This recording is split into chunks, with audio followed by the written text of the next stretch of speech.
Continuando con la revisión del tratamiento de la diabetes tipo 2, hemos revisado el tratamiento con antidiabéticos orales y como nos hemos dado cuenta, pues, insisto, existe un arsenal de fármacos y a pesar de ello no hemos logrado el objetivo terapéutico y las metas de control. Y tenemos muchos pacientes con complicaciones tanto micro como macrovasculares. La terapia con insulina es una de las herramientas médicas más eficaces que tenemos en la actualidad, que puede usarse para ayudar a nuestros pacientes a alcanzar sus metas de control, entre ellos la hemoglobina glucosilada.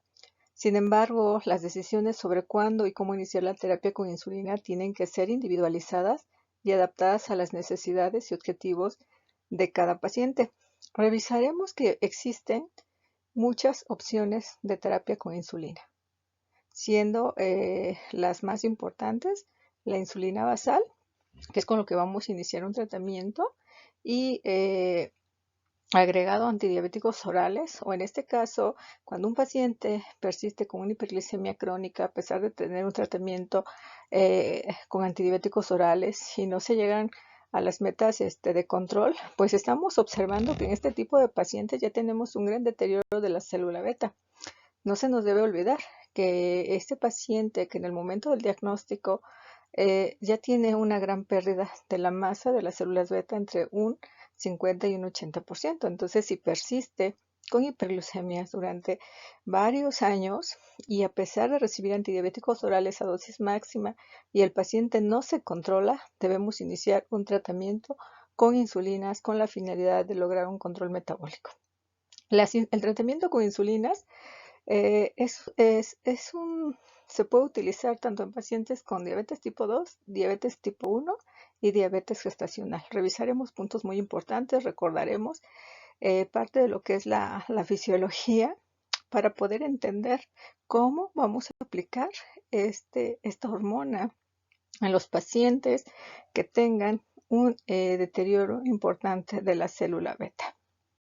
Es muy importante que los médicos tomemos en cuenta las necesidades y preferencias de cada paciente, por lo tanto debemos de individualizar este tratamiento. Las diferentes asociaciones nos hacen recomendaciones, entre ellas la Asociación Americana de Diabetes hace mucho hincapié en la importancia de un enfoque sobre todo centrado al paciente y debemos de considerar múltiples factores. Eh, si ustedes leen la guía de práctica clínica para el manejo de la diabetes tipo 2, vamos a encontrar que el inicio de la terapia con insulina se deben considerar sobre todo el tiempo de evolución de la enfermedad. Pero como yo les había comentado en clases previas, no podemos saber la evolución. ¿Por qué? Porque realmente no estamos educados de que desde que yo tengo factores de riesgo, obesidad, resistencia a la insulina, checarme mi glucosa, y hacer una serie de estudios de laboratorio que nos permitan identificar si hay dislipidemia, entre otras cosas. Cuando un paciente llega a la consulta es porque el paciente ya presenta hiperglucemia. En muchos de los casos, el paciente ya tiene complicaciones microvasculares. Entonces, en este esquema vemos claramente que al momento del diagnóstico, pues ya hay un deterioro muy importante de la célula beta, insisto, aproximadamente el 80%. Estamos viendo que prácticamente la fisiopatología de la enfermedad es a 10 años previos y en el momento que se hace el diagnóstico es el año cero y a partir de aquí vamos a empezar a contar los años de diagnóstico. Por eso es muy importante no poner diabetes mellitus con 10 años de evolución. No, vamos a poner diabetes mellitus con 1, con 2, con 3, con 4 o 10 años de diagnóstico. ¿Sí? Desde el momento que yo identifiqué la hiperglicemia y cumplió con criterios para diagnosticar diabetes tipo 2, es a partir de ahí en el que yo hice el diagnóstico y estamos hablando del año cero o el día cero. ¿Sí? No podemos saber con exactitud hace qué tiempo empezó con resistencia a la insulina, hiperinsulinismo, eh, intolerancia a la glucosa o glucosa alterada en ayunas, porque cuando nosotros nos percatamos de que este paciente tenía esta hiperglicemia, fue el momento en el que cumplió con los criterios para diabetes mellitus tipo 2. Entonces, a partir de ahí, nosotros debemos de considerar, insisto, en que ya hay una gran pérdida de la masa de las células beta. De acuerdo a los diferentes estudios que se mencionan y los más representativos, como es el UKPDS, que es el estudio prospectivo de la diabetes en el Reino Unido, observaron que estos pacientes después de 6 años van a requerir una terapia con insulina.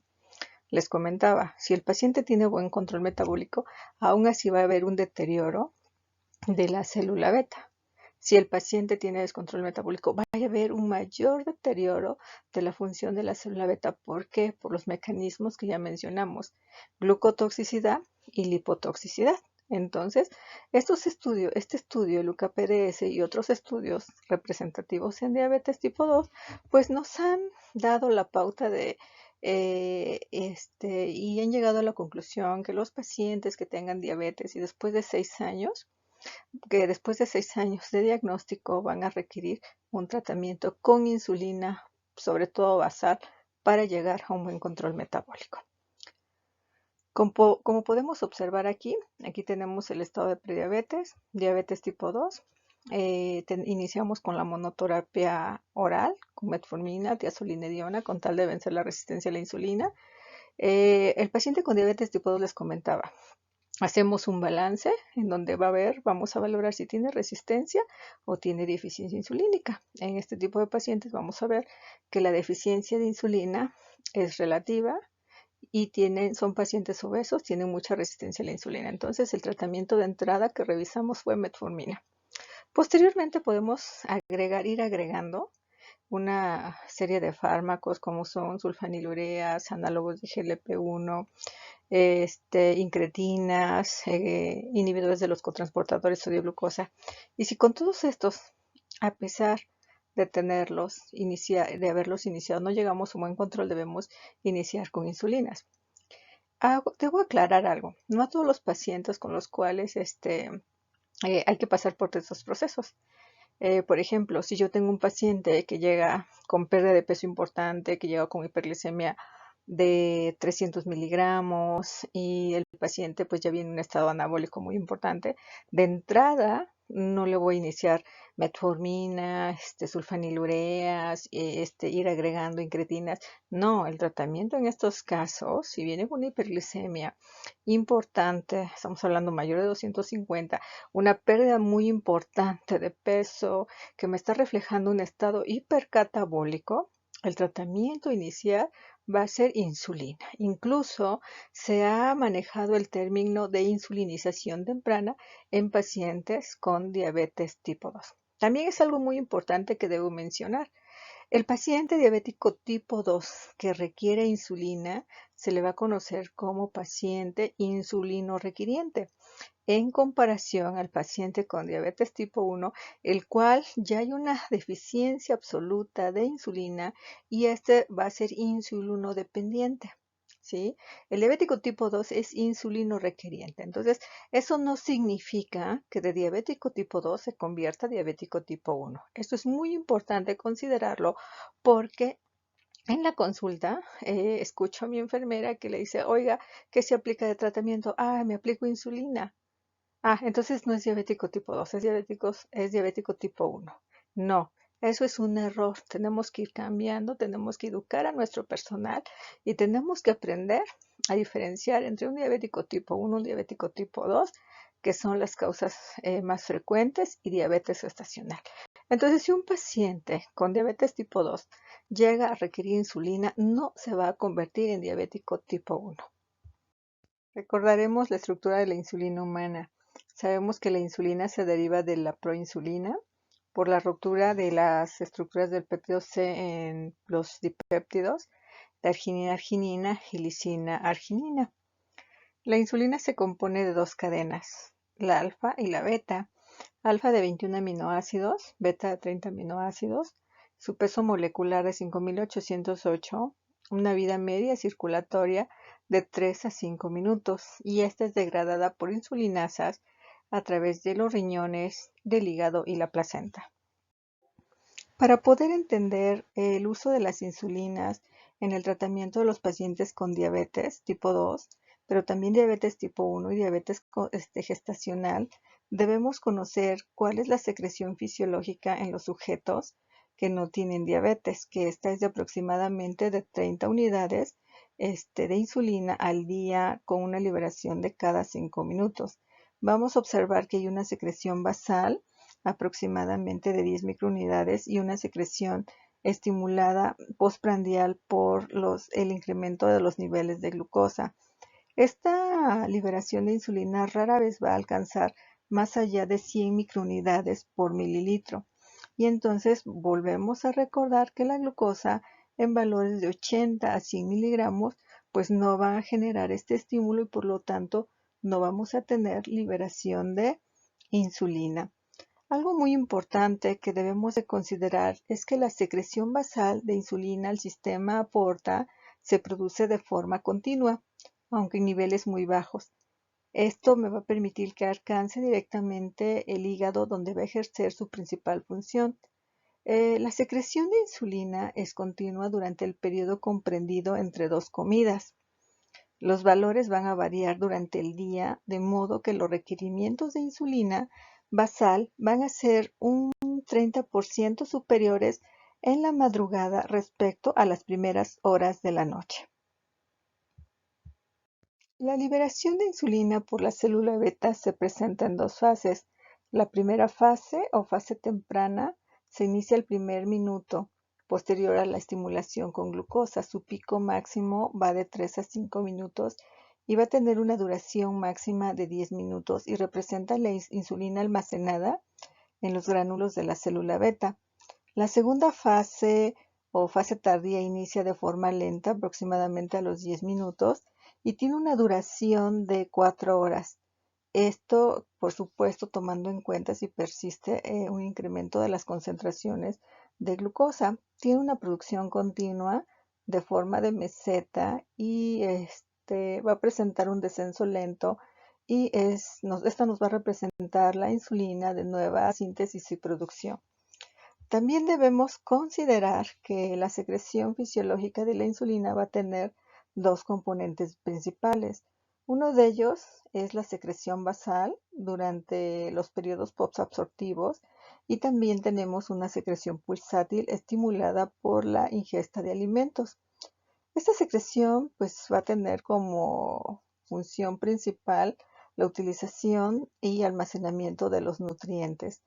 También debemos de considerar que la secreción basal de insulina es aquella que ocurre en ausencia de cualquier estímulo exógeno. Es una secreción pulsátil que sucede cada 8 minutos y aproximadamente de cada 90 a 150 minutos, conocidos como pulsos ultradianos. Va a variar más o menos en promedio de 0.75 a 1.5 unidades internacionales por hora. Al día son aproximadamente de 30 a 36 unidades en 24 horas y esta va a representar el 50% del total de la insulina en 24 horas y el 50% restante va a corresponder a la insulina secretada en respuesta de los alimentos. Otro esquema que nos representa cómo se lleva a cabo la secreción de insulina. Soy muy repetitiva en esta parte porque muchas veces no nos queda claro en relación a la insulina basal, a la insulina prandial, la glucosa basal, la glucosa prandial. Entonces aquí podemos observar pues dos gráficas, una que se refiere a la glucosa y otro a los niveles de insulina. Entonces podemos ver aquí que vean cómo está la secreción de insulina basal. Si nosotros empalmamos estas gráficas, vamos a observar solamente un efecto plano, constante, valores normales de glucosa, que son los que debemos de recordar siempre, porque también hasta eso se nos olvida que los niveles normales de glucosa son en ayunos de 70 a 100 miligramos y postprandial 2 horas después del desayuno, la comida o la cena menor de 140. Entonces, si yo tengo un incremento de glucosa, tiene que haber un incremento de insulina. En la comida lo mismo, en la cena lo mismo. O sea que estos picos, ¿qué sucede si yo tengo este pico y la insulina está por este nivel? O sea, aquí en este piquito. no presenta ese pico, esa liberación. ¿Qué va a pasar? Pues que este pico de hiperglucemia pues ya me va a generar problemas y es cuando empiezo a detectar alteraciones en los niveles de glucosa sanguíneos. Otro esquema representativo que nos muestra la secreción de insulina en el sujeto sano y en el paciente con diabetes es el siguiente. Observemos que aquí pues vamos a tener una secreción de insulina, ¿no? Nuestros picos que vamos a tener no representa desayuno, comida y cena. ¿Cómo se encuentra la secreción de insulina en los pacientes con diabetes? Y eso lo vamos a ver en la línea roja. Veamos cómo la secreción de insulina en el paciente con diabetes es menos marcada, menos pronunciada tanto en el desayuno como en la comida y en la cena. Entonces, ¿qué vamos a observar cuando tenemos esta pérdida de secreción de la fase 1 de insulina? Pues que vamos a tener una hiperglicemia postprandial, como lo podemos observar. Los niveles de insulina son muy bajos. Aquí está representado en picomoles. Y entonces, si yo tengo una liberación de insulina que me cubra las excursiones prandiales, pues ya estoy teniendo un problema. ¿Por qué? Porque voy a tener hiperglicemias postprandiales. La primera manifestación del paciente con diabetes es pérdida de la fase 1 de la secreción de insulina. Y esto nos va a contribuir a que los niveles de glucosa en ayunos estén elevados. Si los niveles de glucosa en ayunas están elevados, ¿qué esperamos? Ya hay una deficiencia de insulina. Entonces, si ya amanece, por ejemplo, con 130, cuando el valor normal es 100 y yo tengo una ingesta de carbohidratos y sé que en estos pacientes hay una deficiencia de insulina, ¿qué va a suceder? Pues que yo no voy a tener este pico de insulina y entonces voy a tener una hiperglicemia y esa hiperglicemia puede ser de 180, de 200, que se sale del rango normal, que es de 140. Entonces, las primeras manifestaciones en relación a la glucosa y las elevaciones van a ser después de los alimentos. Por eso es muy importante que cuando llega un paciente a la consulta y le vamos a checar su glucosa, sospechamos, tiene factores genéticos, ambientales, que nos van a contribuir al desarrollo de la enfermedad. Es muy importante checarle la glucosa 2 horas después de los alimentos. De hecho, es lo que se debe de hacer para poder detectar a pacientes con diabetes. Si mi glucosa después de los alimentos está elevada, es porque ya se perdió la primera fase de secreción de la insulina. Ya no hay una respuesta inmediata que me baje esos niveles de glucosa. Entonces, cuando yo empiezo a tener ya alteraciones de la glucosa en ayunas, es porque yo ya estoy teniendo una afectación o ya está repercutiendo no nada más en la fase 1, sino también en la fase 2 de la secreción de insulina. Y esto me está hablando de un mayor deterioro de la célula beta. Entonces, ojo, debemos de tomar en cuenta a nuestros pacientes, debemos de tomar o glucosas después de los alimentos en pacientes que tengan factores de riesgo. Si yo detecto un paciente que tiene 101 de glucosa, 102 de glucosa, 103 o está en el rango entre 101 a 125 que corresponde a la glucosa alterada en ayunas, tiene factores como es obesidad, sedentarismo, padres diabéticos, estoy obligada a hacerle una curva de tolerancia a la glucosa. Entonces, para valorar si hay una hiperglicemia, integrar el diagnóstico de diabetes. O en alguna ocasión que tenga alimentos ricos en carbohidratos, comentarle que se haga una glucosa y van a ver que sus niveles de glucosa van a estar elevados porque ya no tenemos esa secreción de insulina que se da en la fase 1 de forma inmediata que va a responder cuando yo tenga una ingesta de carbohidratos. Y por lo tanto voy a tener una hiperglicemia postprandial. Y posteriormente, ya que tengo esa hiperglucemia postprandial debido a que ya no hay esta liberación de insulina y se va deteriorando, que voy a tener una repercusión muy importante y entonces mis glucosas en ayuno empiezan a subir. Y entonces ya es lo que observo en los pacientes. Después de 12 horas le tomo una glucosa y tiene 110, 120. Ese paciente pues obviamente me está hablando de que ya hay un impacto muy importante en la secreción de insulina. Comparando los patrones de respuesta pancreática de la insulina en un paciente no diabético y un paciente de diabetes tipo 2, vamos a ver estos cambios. Veamos cómo se observa aquí la primera etapa. Aquí pues hubo un estímulo de glucosa. La segunda etapa, vean, pues perfecta, ¿no? les había comentado, inmediato, desciende y se mantiene constante si continúa con hiperglicemia. Si no hay hiperglicemia o hay pues sí, el incremento de la glucosa como tal, se va a mantener de forma constante y empieza a descender. ¿Sí? ¿Qué sucede con la secreción de insulina en el paciente con diabetes tipo 2? Pues vean cómo se va a retrasar. Va a tardar mucho más tiempo. Entonces, por eso es que tomamos en cuenta la curva de tolerancia a la glucosa, porque la liberación de insulina que se va a tener, que esperemos que sea de 5 a 10 minutos, pues se va a retrasar mucho más tiempo. Incluso puede ir desde de 90 hasta 120 minutos. ¿Cómo va a actuar la insulina? La insulina va a actuar por medio de receptores. Estos receptores son una familia de factores de crecimiento que son glucoproteínas compuestas de subunidad proteica codificadas por un gen. Estos receptores insulínicos son específicos, son de fijación rápida, con alta especificidad, con la finalidad de unirse a cantidades picomolares.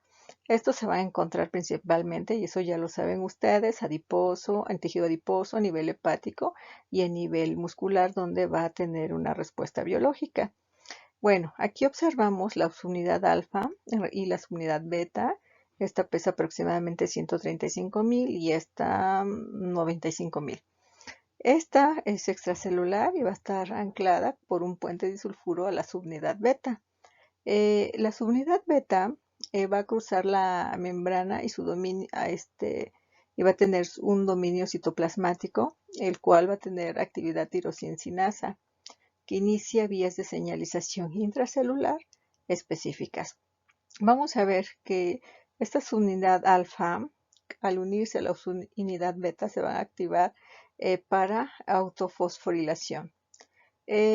Al activarse esta subunidad beta, va a reclutar proteínas adicionales al complejo y va a fosforilar una red de sustratos intracelulares, incluyendo el sustrato de receptor de insulina 1 y el sustrato de receptor de insulina 2.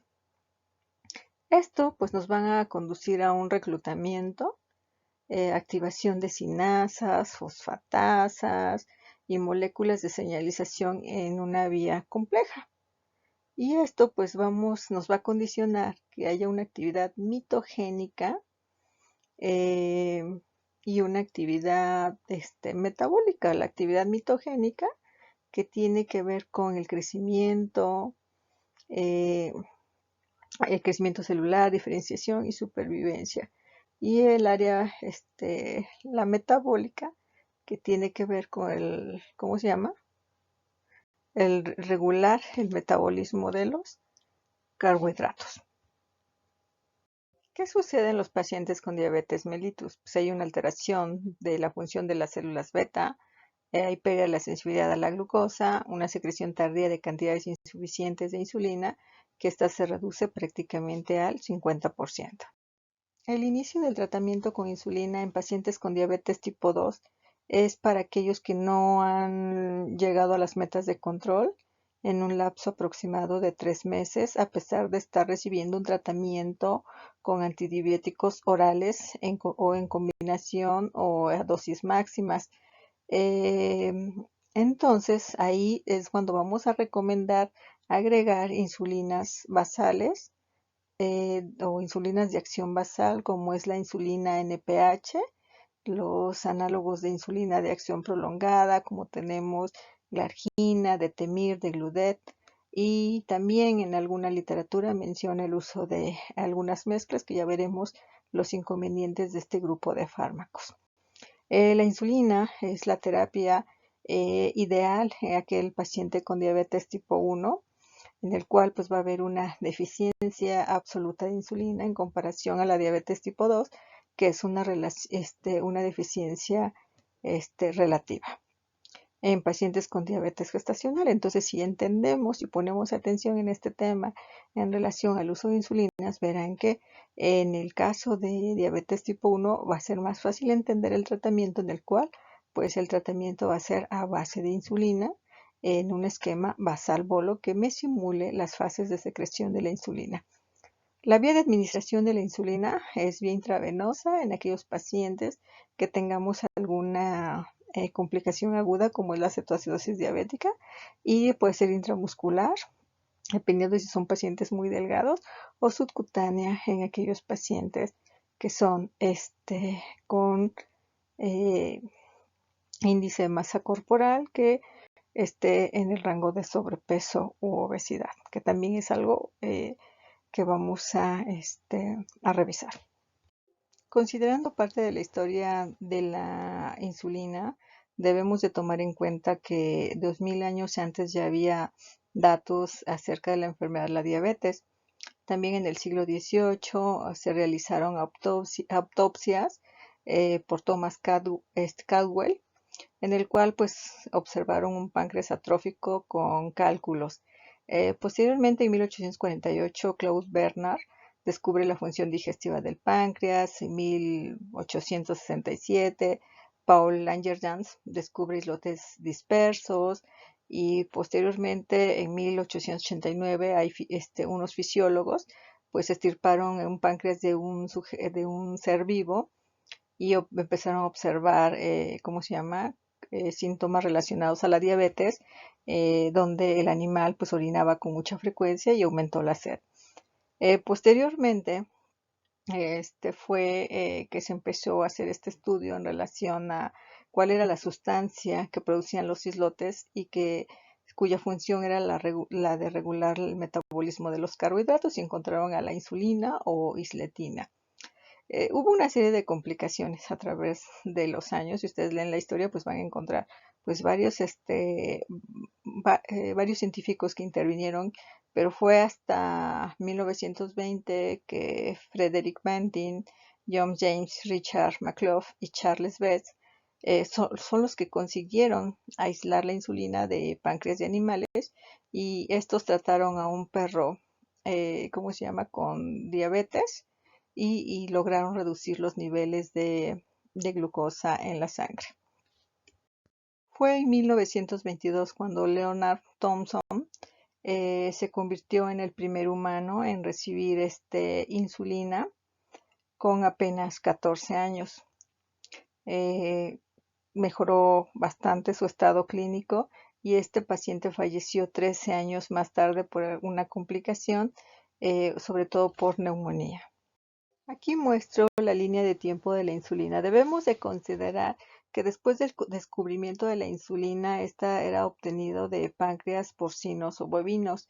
La diferencia de estos en relación a la insulina humana era de 1 y 3 aminoácidos, pero era de acción corta y se hicieron varios intentos por prolongar su acción.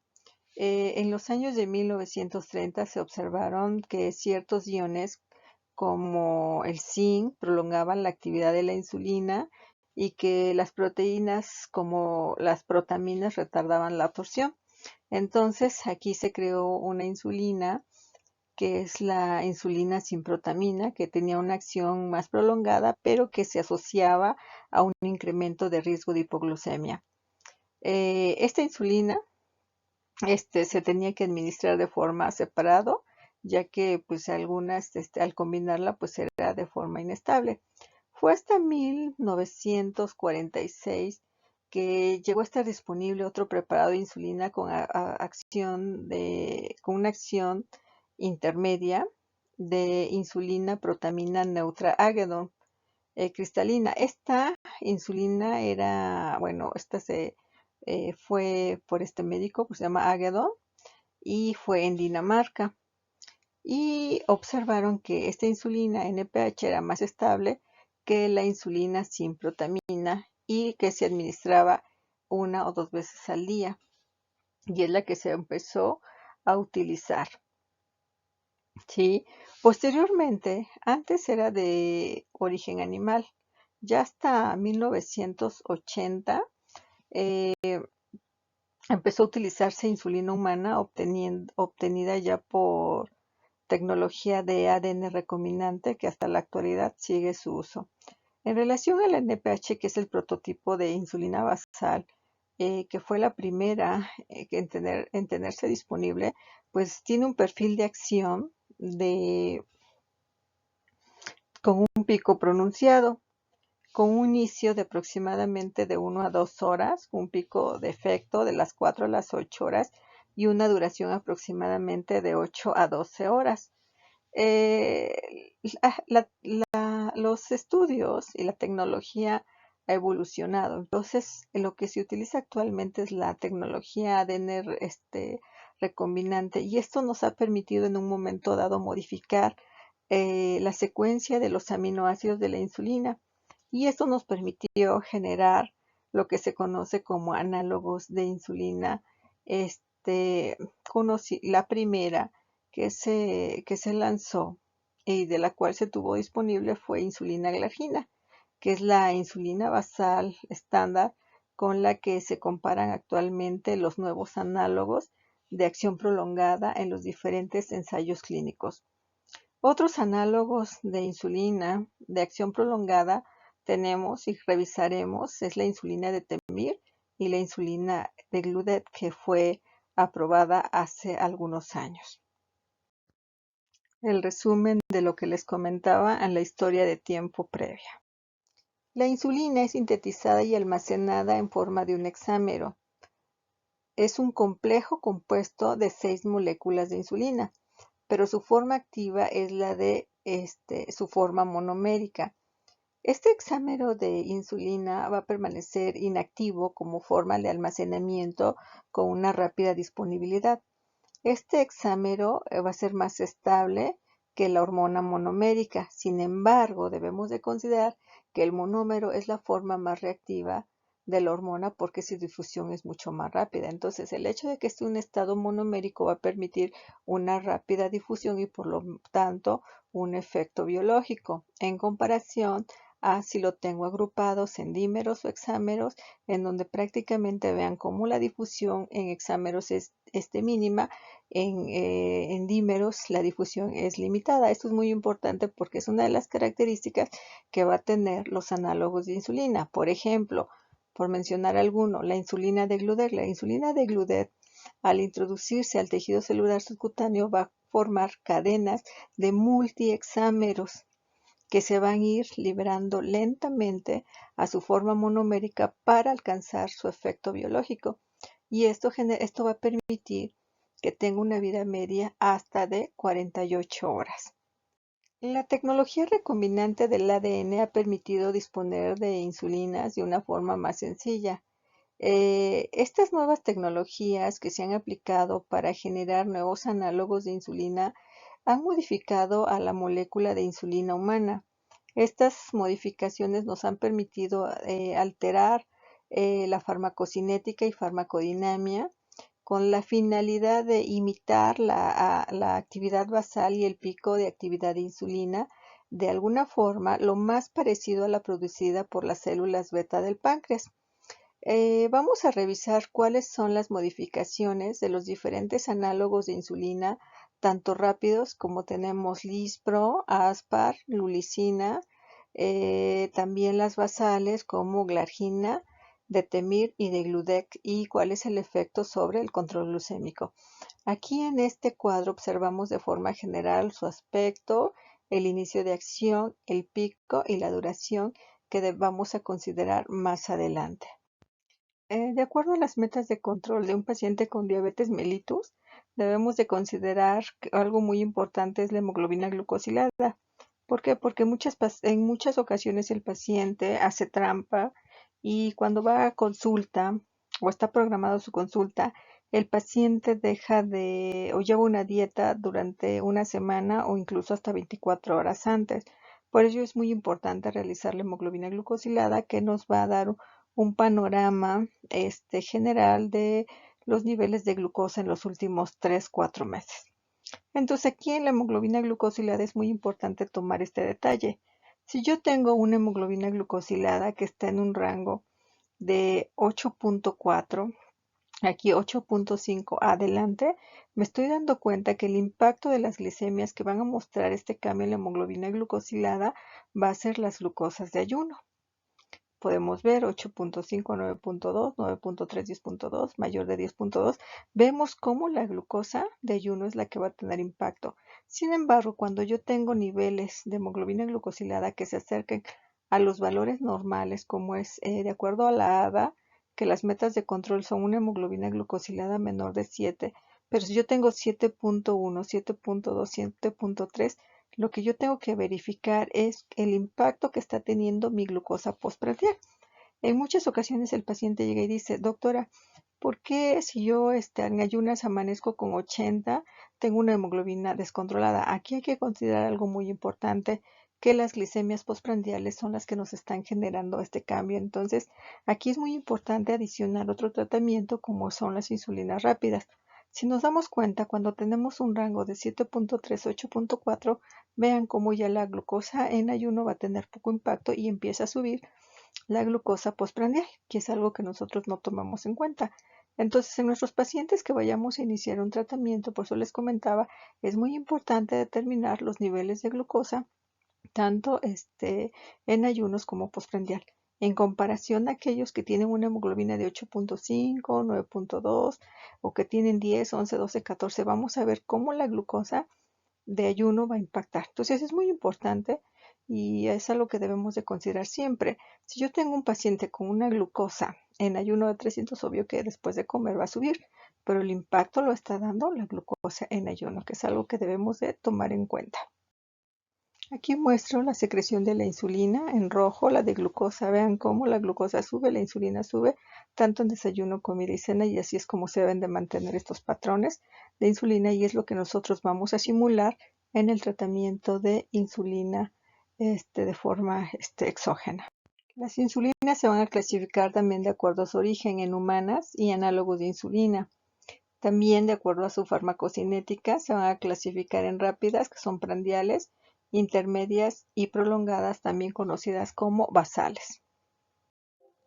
En esta diapositiva les muestro los diferentes tipos de insulinas, las humanas, que son de acción corta, la de acción intermedia NPH, lispro, asparlulicina, y las basales, que son análogos que tenemos, glargina 100, insulina de Temir, insulina glargina 300 e insulina de Gludec. Y aquí podemos ver las modificaciones que se llegan a presentar, el cambio en los aminoácidos y cuál es este mecanismo de protracción. El mecanismo de protracción se refiere a la prolongación que va a tener los cambios estructurales que van a tener estas moléculas, que va a permitir que tengan una liberación prolongada, como el caso de Degludec o el caso de Glargina, que vamos a ver qué modificaciones existen para prolongar su vida media a 24 horas. En esta diapositiva muestro el esquema de las insulinas basales, tanto humanas como análogos, y también de las rápidas humanas como análogos. Aquí es muy importante considerar, y es algo que debe de tener presente, y soy muy repetitiva porque ahí es donde nos perdemos en el inicio de las insulinas. Recordando una vez más, la secreción de insulina se da por dos patrones diferentes, una que va a ser de forma continua, que es conocida como patrón basal y cuyo objetivo es mantener la homeostasis de la glucosa en estado de ayunos, y el otro es una secreción de insulina que vamos a tener por las rápidas, que va a simular a las rápidas, que es una secreción de insulina en respuesta a la ingesta y es denominada patrón prandial. ¿Qué es lo que hacen las insulinas basales? Lo que van a hacer estas insulinas basales es simular el patrón basal. Fundamentalmente lo que van a hacer es inhibir la producción hepática de glucosa para mantener al paciente cerca de la normoglucemia en ayunas. La secreción de insulina basal, ya les había comentado que representaba el 50% de la producción total de la insulina en 24 horas. A comparación de las insulinas prandiales, lo que hacen es replicar el pico de secreción de insulina que se produce tras la ingesta de alimentos. Estas insulinas basales son aquellos que van a cumplir los requerimientos continuos de insulina entre las comidas. Deberían de tener, así como observamos, como lo tiene Glargina, una acción plana. Sin embargo, vamos a encontrar cuando revisemos cada una de ellas que va a diferir en su inicio de acción, su pico máximo y su duración máxima. también vamos a encontrar diferencias en relación a su variabilidad en la absorción. Vamos a ver rapidísimo un ejemplo en relación a NPH, que es la insulina neutral protamina Agedon, que es una insulina de acción intermedia en el cual va a presentar su pico de acción entre 4 y 6 horas y su duración efectiva prácticamente va a ser de 12 horas. Por lo tanto, se puede administrar de 1 a 2 dosis. Vamos a ver que al inicio, cuando nos manden ahí o los manden a sus clínicas rurales, pues las insulinas que les van a dar en la mayoría es insulina NPH, aunque en Puebla pues tenemos la mayoría cuenta con insulina glargina, pero NPH. Entonces, este fármaco cuando no tenemos cuando ya utilizamos antibióticos orales y no hay buen control metabólico, podemos iniciar administrando una dosis de insulina y esta generalmente se va a administrar en una sola dosis y va a ser en las noches. ¿Sí? Y esta, bueno, de acuerdo a su farmacocinética y farmacodinámica que vamos a revisar más adelante con gráficas, pues vamos a definir la hora en la cual se van a aplicar y valorar dónde está su pico de acción para evitar hipoglucemias. Iniciamos con la revisión de insulina NPH por Neutral Protamine Agedon. Esta insulina humana se le ha añadido una proteína como es la protamina para que su absorción sea más lenta y de esta manera su duración se prolongue de 10 a 12 horas. Vamos a ver que sus características es de aspecto lechoso y que la parte turbia va a formar un sedimento en el vialo cartucho, por lo cual se debe de mover para poder resuspender la insulina. Vamos a ver que tiene un pico de acción entre 5 y 8 horas, con una duración total de acción que va a variar de acuerdo a la literatura. Algunos mencionan que de 12 a 14 horas, algunos de 18 a 19 horas. Después de que se aplicó la insulina, esta inicia su acción aproximadamente a las 2 horas. Algo que debemos de considerar en relación a esta insulina es muy variable en su actividad de un día a otro. De ahí que sea muy importante moverla durante unos minutos antes de inyectarse para utilizarla como insulina basal. Como comentaba en la diapositiva previa, esta se puede administrar al ir a la cama para normalizar la glucemia. Ya revisando la farmacocinética y farmacodinámica que tienen las insulinas, vemos, hay que poner atención en esto. Inicio de acción a las 2 horas, su efecto máximo que es el pico de 5 a 8 horas y la duración total que es aproximadamente de 18 horas. Entonces, cuando vamos a iniciar como primera dosis se recomienda sobre todo que se aplique en las noches aproximadamente a las 23 horas y ahorita vamos a ver el por qué. Esta insulina NPH no controla las elevaciones postprandiales de glucosa en individuos diabéticos con deficiencia de insulina, tanto en tipo 1 y tipo 2. Recordemos, les mencioné hace un momento, las insulinas basales es para mantener una secreción constante y evitar la producción de glucosa a nivel hepático, sobre todo que ésta se eleve cuando estamos en ayuno. Entonces, por lo tanto, si yo tengo un deterioro muy importante de la célula beta, esta insulina NPH una vez al día no me va a servir, se tiene que aplicar 2 veces. En la práctica clínica vamos a ver que la mayoría de los pacientes con más de 6 años, 7 años, muy descontrolados, estado hipercatabólico, estos pacientes tienen solamente NPH. Y son pacientes que no, aunque tengan 2 aplicaciones, incluso he visto hasta 3 aplicaciones, son pacientes que no se van a controlar. ¿Por qué? Porque solamente me está simulando la secreción basal de insulina. Me falta quien me simule la secreción prandial de insulina, que serían las insulinas rápidas. Por lo tanto, si nosotros vemos pacientes con insulina NPH que está con, aunque sea 2 aplicaciones, pero lleva bastante tiempo, vamos a notar que sus hemoglobinas glucosiladas están fuera del rango de metas de control. En este esquema muestro cómo se administra y el efecto, el inicio de acción, el pico máximo y la duración que va a tener la insulina NPH. Debemos de considerar que este es el patrón normal de insulina. Aquí vamos a ver cómo vamos a iniciarla. Por ejemplo, Para controlar la hiperglucemia que se presenta por la producción hepática, por las noches vamos a aplicar esta insulina NPH a las 22 o 23 horas. ¿Por qué a esas horas y no a las 7 u 8 de la mañana? Bueno, a las 23 horas, a mí en lo personal, yo la aplico porque el inicio de acción es aproximadamente a las 2 horas. ¿Esto qué significa? Que si la aplico a las 23, a las 24, 1 de la mañana va a empezar a hacer efecto. ¿Cuándo va a presentar su pico máximo? Esto va a ser a las 8 horas. Si la administré a las 23 horas y empiezo a contar 24, 1, 2, 3, 4, 5, 6 y 7, que son las 8 horas, es el momento en el que va a presentar el pico máximo la insulina. Y entonces, si llego a presentar hipoglucemia, me voy a dar cuenta que es el momento de levantarse, ya estoy despierto y se corrige. Y va a tener una duración de aproximadamente las 9 a las 10 de la mañana, que esto precisamente va a ser con la finalidad de suprimir la producción hepática por las noches. ¿Qué sucede si yo administro esta insulina NPH aproximadamente a las 7 de la noche o a las 8 de la noche, como se hace comúnmente? Si se administra a estas, por ejemplo, a las 7, va a iniciar su acción a las 9 de la noche. Si tomamos en cuenta su pico máximo, tomando en cuenta que se puso a las 7, entonces las 8, las 9, las 10, las 11, las 12, la 1, las 2, las 3 de la mañana. A las 3 de la mañana voy a tener un pico máximo y puedo llegar a presentar hipoglucemia. Y entonces en ese momento el paciente pues está durmiendo, sus familiares no se percatan y entonces puedo llegar a quedar con secuelas neurológicas.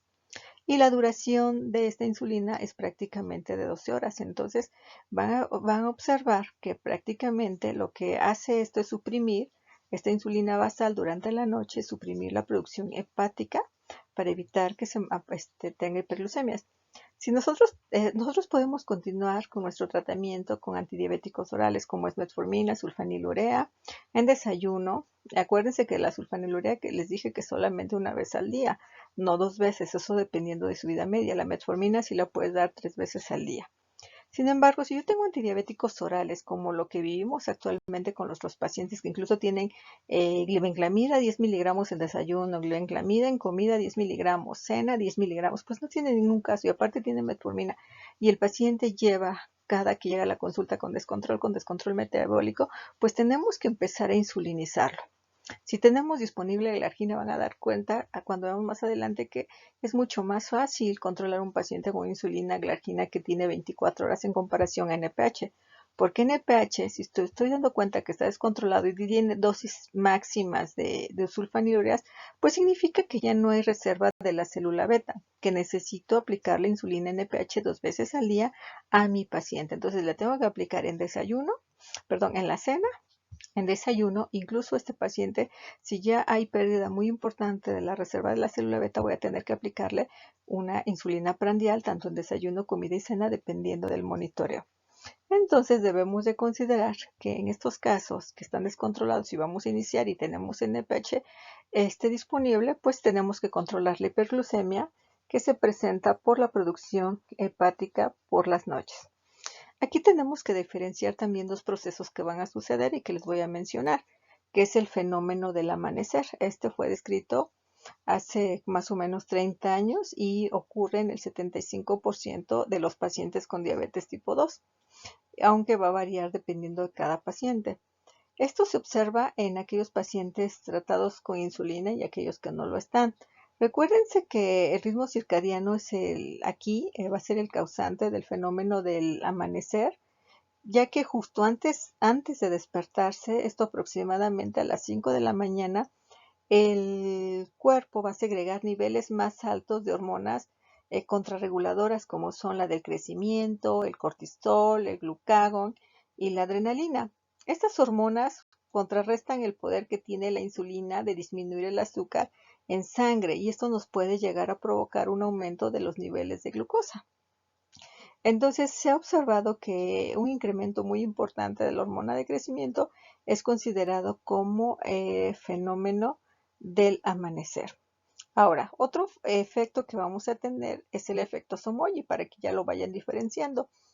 Este también se conoce como hiperglucemia reactiva y aparece en pacientes que padecen de diabetes y que a veces en las noches el azúcar o la glucosa puede disminuir, y esto como producto del uso de antidiabéticos orales, incluso de insulina. Entonces va a tener niveles bajos de glucosa. El organismo va a intentar de compensarlo, ¿sí? Y el paciente, les comentaba, no siente los síntomas que se ven en un paciente con hipoglucemia, y entonces va a tener una elevación también de la glucosa, y estos son consecuencia de una respuesta a la hipoglucemia reportada. Y esto se puede comprobar como cuando nosotros le vamos a pedir a nuestro paciente que se tome su glicemia capilar a las 2 o 3 de la mañana, y ahí es donde vamos a observar que hay una hipoglucemia. Y entonces, si está baja, esto se le va a conocer como efecto Somogy. Otro esquema representativo, lo que le comentaba ya con hipoglucemiantes orales, en desayuno, comida y cena. Vean si iniciamos insulina NPH a las 23 horas. Vean cómo su pico va a ser a las 3 de la mañana y va a terminar su efecto aproximadamente a las 8 horas. Les comentaba que si todavía tengo célula beta y utilizo una sulfanilurea, puede ser que la sulfanilurea que actúan en la secreción inmediata de insulina, pues puede estimular y me puede controlar estas excursiones prandiales. Sin embargo, cuando esto no sucede, voy a tener que implementar otra dosis de insulina NPH, porque como se dan cuenta, esta solamente me está suprimiendo la producción hepática de glucosa, y eso me va a evitar que mi paciente amanezca con los niveles de glucosa en ayunas. Entonces, una forma de ajustar la dosis de insulina NPH es checar siempre mi glucosa en ayunas. Si mi glucosa en ayunas está en un valor de 90, 100, al iniciar la insulina NPH por las noches, significa que es la dosis que yo requiero. Pero si sus niveles de glucosa están elevados, yo tengo que ir incrementando la dosis de insulina. La dosis de insulina que nosotros vamos a iniciar es de 0.1 unidades por kilogramo de peso. ¿Esto qué significa? Que si yo tengo aproximadamente, corresponde a 10 unidades de inicio, las cuales se van a ir incrementando de acuerdo a los valores de glucosa que se reporten en ayunas. ¿Qué sucede si inicio insulina NPH una vez al día? Observemos cómo se comporta. La aplico a las 7 de la mañana, su inicio de acción prácticamente 3 o 4 horas. Va a presentar su pico a las 2 de la mañana, a las 2 de la tarde, y posteriormente empieza a descender, ¿sí? Hasta 12 horas. Se puede prolongar su efecto hasta las 22. Observemos cómo las excursiones que se presentan en el desayuno, en la comida y en la cena. Esta insulina no fue diseñada para cubrir los picos postprandiales. Sin embargo, aquí coincide que su pico máximo, y debido a que aquí no hubo tan importante ingesta calórica, pues me permitió cubrir este pico, que eso es lo que me pudiera beneficiar. Entonces, yo procuraré que insulina NPH pues tenga sus picos, los presente por lo menos en la comida y por lo menos en el desayuno, y eso me va a ayudar en un momento dado a disminuir las dosis de insulina rápida.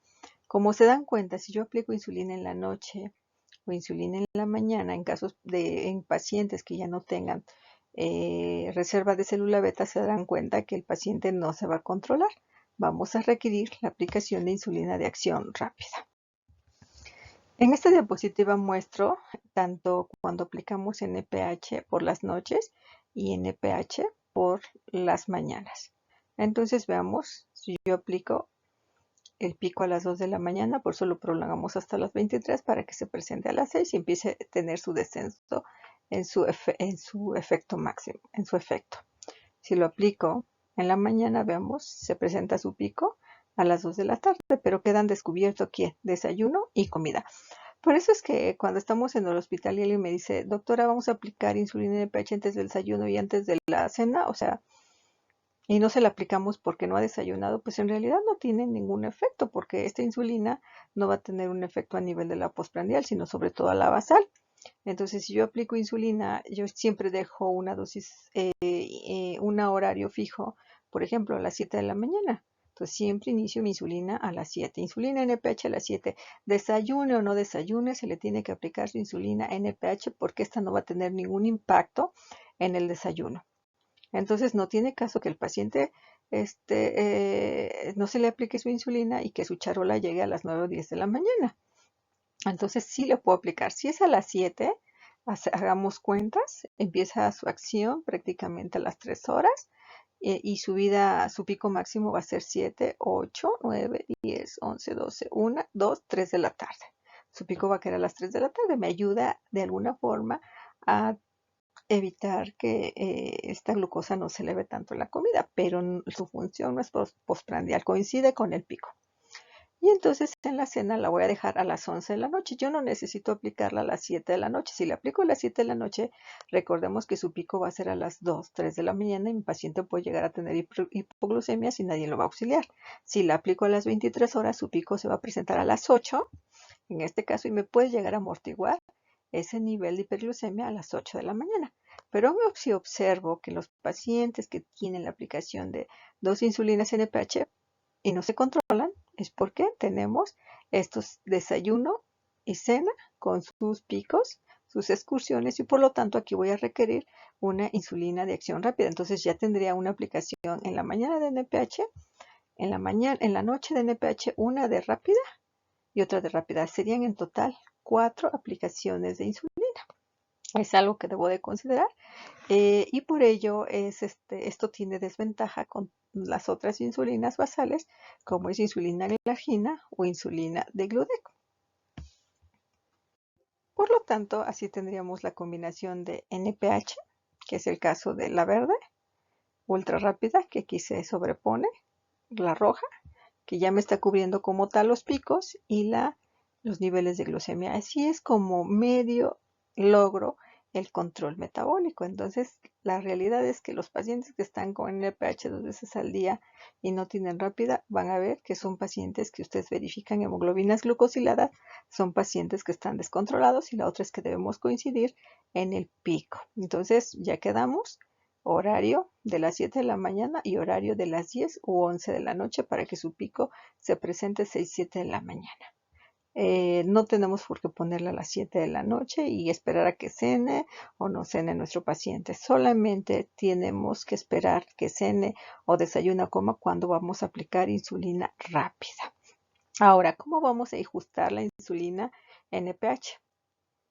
La insulina NPH se va a ajustar dependiendo de los niveles de glucosa. Si es la de ayuno, la que está elevada, se va a aumentar las dosis de insulina que se aplica en las noches.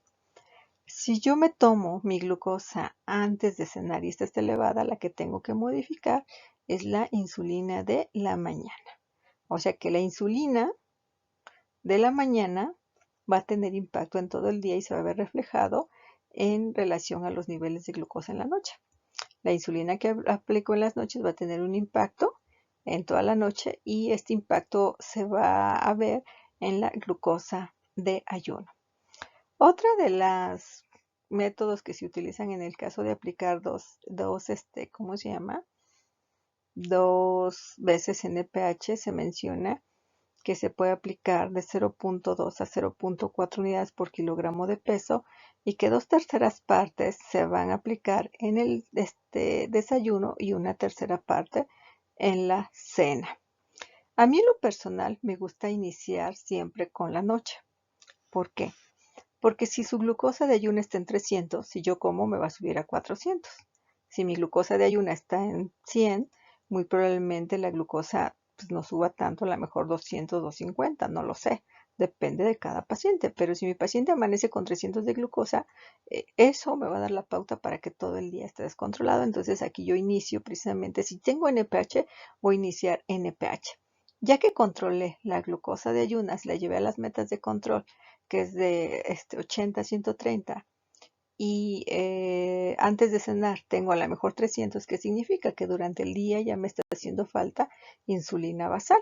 Entonces, si tengo NPH, pues ya le iniciaré también con 10 unidades en la mañana y voy a ir titulando de acuerdo a los requerimientos que se tengan, así como lo hice en la noche. Para mí es una forma más sencilla, es ir titulando poco a poco, primero la de la noche, controlo la de la mañana, posteriormente me fijo antes de cenar, si está bien antes de la cena, no hay necesidad de aplicar insulina, pero si antes de la cena está en 200, significa que me hace falta insulina en el pH en la mañana, entonces iniciaré con 10 y lo mismo, empiezo a verificar y a titular. Acuérdense que si ya en la noche está ¿cómo se llama? Empieza a disminuir, también voy a tener que modificar en la mañana, pero eso ya el paciente se va a ir dando cuenta de los datos de hipoglucemia y él mismo se le va a enseñar a cómo subir y o modificar su dosis de insulina.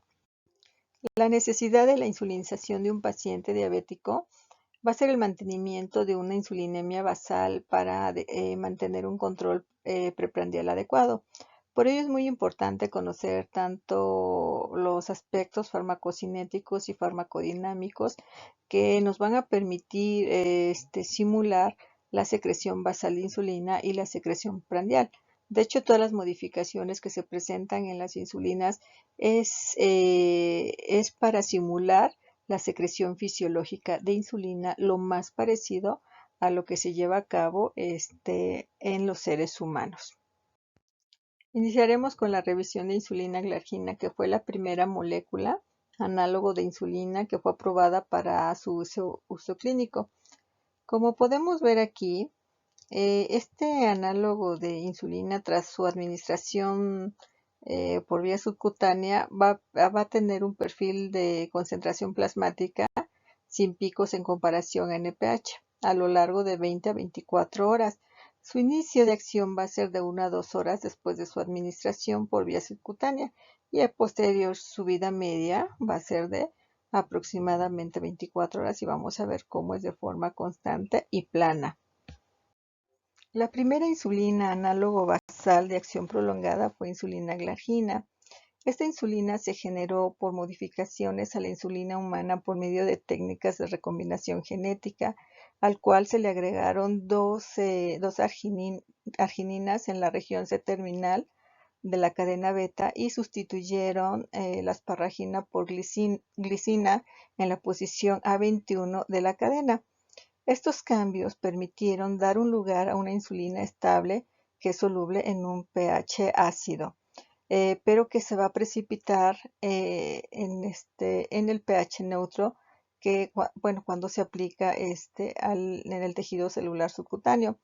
Este precipitado se disocia lentamente en hexámeros y posteriormente en dímeros y monómeros, lo que nos va a permitir una absorción sostenida y lenta que va a determinar niveles plasmáticos planos. Esta insulina va a tener una menor variabilidad en su absorción desde el sitio de inyección en comparación con las insulinas basales convencionales. Su acción se va a iniciar aproximadamente a 1 hora después de su administración y se va a alcanzar una concentración máxima de 4 a 5 horas. La duración de ese efecto es de aproximadamente 24 horas, por lo que puede administrarse en dosis única diaria a cualquier hora del día, consiguiendo así una insulinemia basal. También se puede esta insulina asociar análogos rápidos que se van a administrar entre las comidas. La administración de esta insulina se realiza por vía subcutánea y no debe usarse la vía intravenosa. También es una insulina que no se puede mezclar con ningún otro tipo de insulina. Aquí es muy importante, la mayoría de los pacientes que hacemos el cambio de insulina NPH a insulina glargina, pues debemos de considerar que cuando vamos a iniciar este tipo de análogo, tenemos que disminuir la dosis de insulina basal en un 20 a un 30%. Esto con la finalidad de evitar hipoglucemia. Aquí observamos el ejemplo de cómo debido a su modificación, al llegar al tejido celular subcutáneo y de acuerdo a los cambios y por el pH, pues va a formar microcristales que se van a precipitar y esto me va a formar hexámeros y posteriormente dímeros y posteriormente al torrente sanguíneo se van a convertir en monómeros y esto va a permitir que tenga una vida media prolongada. De hecho, la insulina glargina es la primera insulina basal con el cual las nuevas insulinas basales se tienen que comparar para demostrar que son mejores en relación a esta. Hasta ahorita no hay ninguna insulina que haya demostrado superioridad en relación a insulina glargina. Entonces ya les había comentado en relación a la absorción de la insulina, que esto lo que ha permitido, bueno, que se formen hexámeros, después dímeros, y esto va a permitir que haya una difusión limitada y que esto nos permita lograr esa vida media de 24 horas. Si nosotros tenemos pacientes con NPH y la queremos cambiar a glargina, lo que tenemos que hacer es disminuir la dosis de insulina en un 20 a un 30% y esto con la finalidad de evitar hipoglucemias. Insulina de Temir. También es un análogo de insulina de acción prolongada que es obtenida mediante la agregación de un ácido graso que es el ácido mirístico de 14 carbonos en la posición B29. También aquí vamos a tener la eliminación de un aminoácido treonina en la posición 30. Esto ha permitido que la molécula se una de forma reversible a la albúmina. De este modo, la insulina de Temir que está circulando va a estar unida en más del 98% a esta proteína y solo una fracción libre puede unirse a los receptores de insulina de las células diana. Este es un mecanismo que va a prolongar la duración de su acción en comparación a insulina glargina que lo hace por el cambio de NPH. Algo que se menciona en la literatura en relación a las diferencias tanto con NPH e insulina glargina es que esta me va a provocar menos ganancia de peso. Esto se puede deber a varias teorías que ahorita se las voy a mencionar y también encontramos que va a poseer un menor efecto o poder mitogénico por ser menos potente en la capacidad que va a tener en la unión con el receptor del factor de crecimiento similar a la insulina, en torno al 16% que tiene la insulina humana. La duración máxima de la insulina Temir es de 24 horas. También tiene un perfil más plano en comparación a NPH, pero no alcanza el perfil de glargina. Tiene menos variabilidad en la absorción y la respuesta farmacológica es proporcional a la dosis, o sea que su efecto máximo, su duración de acción y el efecto total. Esto va a depender de la cantidad de insulina. Lo que se menciona es que si tú tienes una dosis mayor de insulina, vas a lograr un mayor efecto o alcanzar esas 24 horas. Si nosotros revisamos la literatura, vamos a ver que esta insulina glargina va a tener una vida media que va de 16 a 24 horas. Entre más dosis tengas de insulina, vas a alcanzar esas 24 horas. Por eso es que van a encontrar que en pacientes con diabetes tipo 1, esta insulina se tiene que administrar 2 veces al día, en comparación al diabético tipo 2 que se puede administrar en la mañana o en la noche. Algo que se menciona en relación también al efecto de menores hipoglucemias nocturnas y menor ganancia de peso en relación a otras insulinas, sobre todo como NPH se refiere a dos posibles hipótesis o tres que les voy a mencionar de forma breve para que ustedes van a encontrar que esto se menciona y se hace mucho énfasis en la ganancia de peso.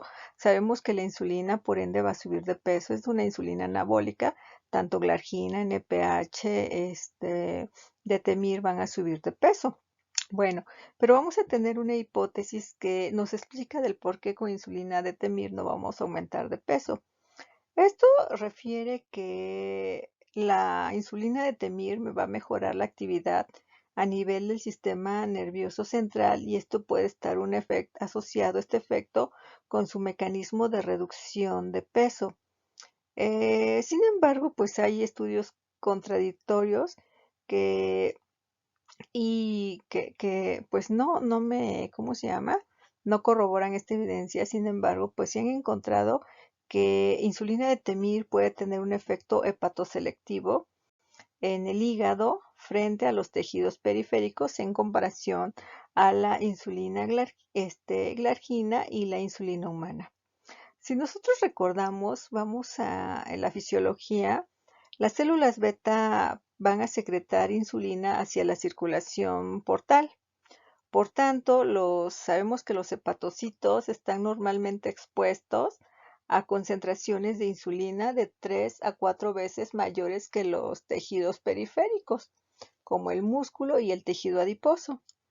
Sin embargo, en las personas con diabetes, la insulina exógena sabemos que se va a administrar por vía subcutánea en la circulación sistémica y por lo tanto vamos a ver que aquí se pierde el gradiente de insulina portal y periférica, lo que nos va a generar una situación en la que el hígado está relativamente subinsulinizado y los tejidos periféricos sobreinsulinizados.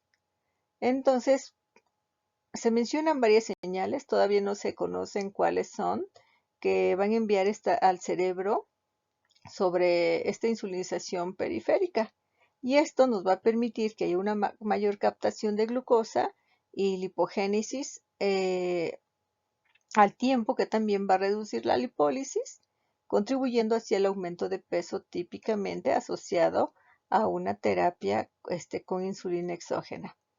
Entonces, pues vamos a observar que en la circulación sistémica, eh, donde el endotelio vascular es impermeable a la insulina, la circulación portal en el hígado va a ser, ¿cómo se llama? Sinusoidal. Se ha sugerido que estos análogos de insulina podrían tener un acceso más rápido al hígado a través de poros sinusoidales y tener un efecto relativamente menor en la periferia en comparación a insulina NPH o insulina glargina.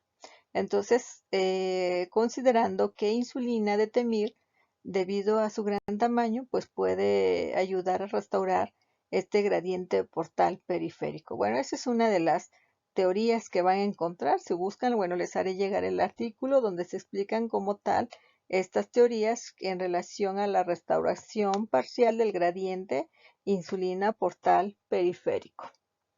Otra hipótesis que se menciona es en relación a la retención de líquidos. Recordemos que la retención de líquidos nos condiciona un aumento de peso. Entonces, aquí lo que observamos es que la insulina nos va a provocar una resorción tubular de sodio que va a contribuir a un aumento de sodio intercambiable. Por lo tanto, una mayor hiperfiltración y expansión de volumen en personas con diabetes. Entonces, en este caso, por insulina de Temir, la propiedad que tiene de que se une a la albúmina, pues podría prevenir la disminución normal inducida por la insulina en la tasa de filtración glomerular y esto nos puede de alguna forma reducir el aumento de peso. Esto son estudios que se han realizado, que se mencionan, ¿cómo se llama? En relación al efecto benéfico que va a tener el uso de esta insulina en, ¿cómo se llama? El efecto que va a tener en el aumento de peso.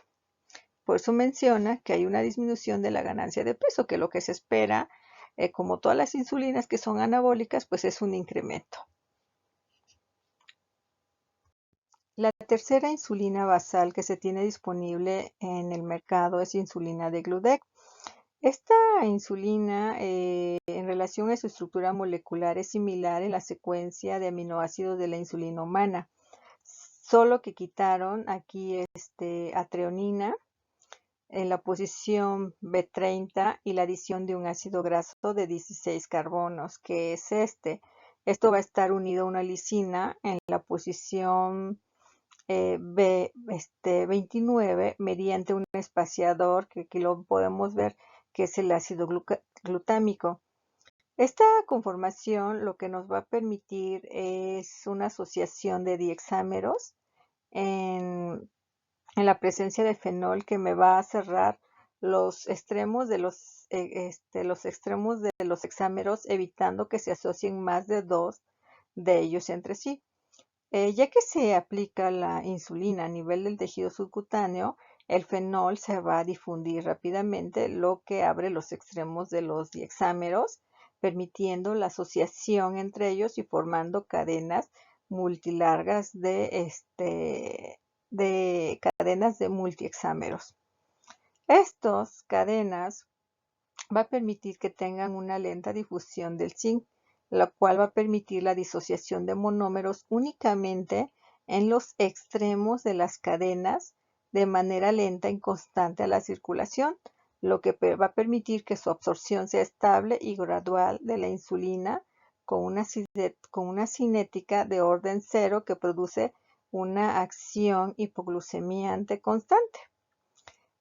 Su método de absorción y liberación prolongada otorga una duración ultra prolongada, con una vida media de más de 25 horas y una duración de acción de aproximadamente 42 horas, y va a permanecer en la sangre aproximadamente 120 horas.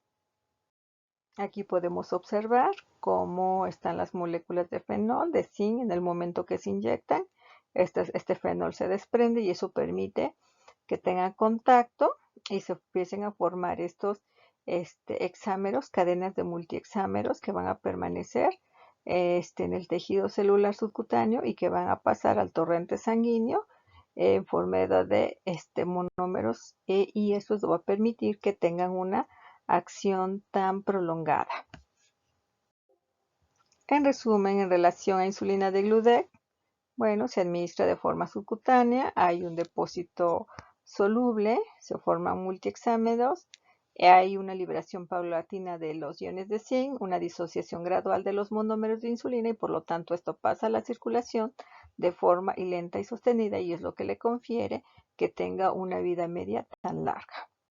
Esta insulina de Gludet está indicada tanto en pacientes con diabetes tipo 1 y diabetes tipo 2, con una sola aplicación al día en comparación a insulina de Temir, igual que insulina glargina una vez al día, y también se puede iniciar con 10 unidades al día y realizando los ajustes posteriores o calcularle de acuerdo a su peso, de 0.2 a 0.7 unidades, ir ajustando de acuerdo a los valores de glucosa en ayuno. Si mi paciente ya tiene un tratamiento inicial con insulina basal como NPH, pues se debe de reducir un 20% la dosis de insulina para evitar hipoglucemias. Entonces, y ya en base a eso, ir ajustando las dosis de insulina. Realizaremos la revisión de cómo se titula la insulina de Gludet. En comparación con los otros análogos, insulina glargina, insulina de Temir, debemos de tomar en cuenta que son insulinas que tienen una vida media de aproximadamente 24 horas. Por lo tanto, la titulación de la insulina o el incremento de estas insulinas no va a tener mayor problema porque realmente su efecto se va a ver reflejado a las 24 horas. Entonces vamos a ir incrementando poco a poco. Hay diferentes esquemas por los cuales vamos a ir incrementando esta insulina. Puede ser un esquema 2 de 2, 3 de 3 o hacerlo cada 24 horas. Ahorita les explico en qué consiste cada uno de ellos. Bueno, si yo tengo una insulina o le inicié o tengo un paciente que le inicié con insulina glargina porque su glucosa de ayunas estaba en 200 miligramos y ya tenía un tratamiento con antidiabéticos orales a dosis máxima y no tenía un buen control metabólico, retiro los antidiabéticos orales e inicio el tratamiento con insulina. Le agrego, por ejemplo, insulina glargina, le aplico 10 unidades.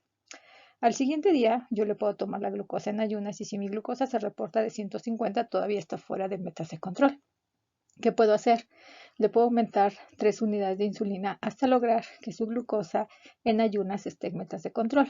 Se llama un esquema 2 de 2 o 3 de 3 porque lo que podemos hacer es checar su glicemia cada 2 días e incrementar 2 o 3 unidades dependiendo de los niveles de glucosa. Sin embargo, debemos de considerar que por la vida media lo podemos hacer cada 24 horas sin mayores problemas. Sin embargo, en comparación a insulina de Gludec, pues es diferente porque esta insulina tiene que alcanzar un estado de equilibrio. El estado de equilibrio se alcanza de acuerdo o abarca 4 o 5 vidas medias aproximadamente. La vida media de insulina de Gludec, de acuerdo a la FDA, son de 24, aunque se menciona que hasta 42 horas, pero esta organización, la FDA, solamente la aceptó por 24 horas. Por lo tanto, eh, ¿qué es lo que sucede? Recuerden que esta insulina va a formar multihexámeros en el momento que se inyecta el tejido celular subcutáneo. No toda la insulina que se aplica se va a unir a su receptor y va a ejercer su efecto biológico. Vamos a ver el ejemplo para que ustedes lo puedan entender. Esta insulina de Gludec, el efecto de las 10 unidades que yo apliqué el primer día, se van a ver reflejados como tal al quinto día, hasta que alcance su estado de equilibrio, que es aproximadamente 4 o 5 vidas medias. Entonces, iniciaremos observando que en el primer día, cuando aplico insulina, tenemos el 100% aquí. Bueno, el 50% de esta insulina, o sea, 5 unidades, van a pasar a la circulación y 5 unidades se van a quedar almacenadas en el tejido celular subcutáneo, formando multihexámeros. Al siguiente día que aplique 10 unidades de insulina, voy a tener 5 que están almacenadas. En total van a ser 15. De estos 15, el 50% va a pasar a la circulación y se va a unir a su receptor. El 7.5 unidades, el 50%, se va a sumar con los 10 unidades que apliqué yo en el tercer día. En total, tengo 17.5 unidades. De esas unidades tomo el 50%, que son 9 unidades que van a pasar al torrente sanguíneo y se van a unir a su receptor, y el otro 50% se va a almacenar en forma de multihexámeros. Al cuarto día, cuando aplique 10 unidades, observo, bueno, y le sumo las que tengo almacenadas, son 19.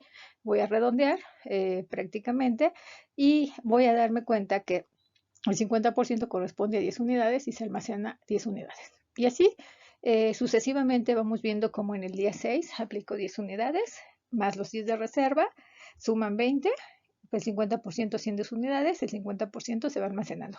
Como podemos ver, a partir del quinto día ya se alcanzó el estado de equilibrio. ¿Esto qué significa? Que la dosis que estoy introduciendo es la dosis que va a ejercer su efecto.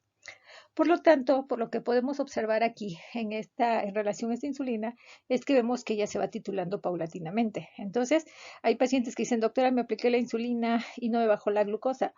Es de esperarse, ¿por qué? Porque si yo aplico 10 unidades, va a ser 5, al segundo día 7.5 unidades, al tercer día 9 unidades, al cuarto día 10 unidades, y va a ser al partir del quinto día que yo ya voy a alcanzar este estado de equilibrio, y esas 10 unidades son las que van a hacer el efecto.